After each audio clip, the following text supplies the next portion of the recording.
This is one of the reasons why getting married is not a problem. You gotta go. Ịlụ nwaanyị bụ na a very big problem now. Unu na-afụ ka this guy na-achị gba mbọ for over 5-10 years. Spend a lot of money, ree ala obie, gawa obodo oyibo, gbacha mbọ, gbata obere ego, be Nigeria lụrụ nwaanyị kpọrọ ala obodo oyibo for over how many years? Ka ọ bụrụzie fa batazie Nigeria, ife the lady ọlụlụ mụtara ụmụ na-agbaji ikwu ụgwọ uwe ịdọka paspọtụ ya na airport. Ịdọrishi paspọtụ nwoke na airport. Can you imagine? Share the video.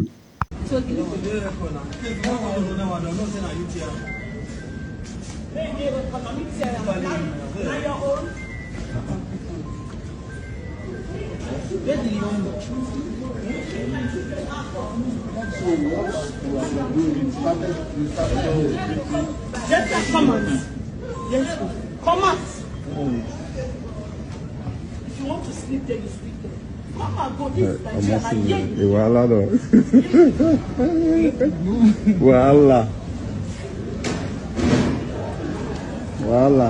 Bros, just take it easy. Just take it easy. No, that one don't do. That, no talk, you be man. You be man. As you not talk, you be okay. As you not talk, be okay.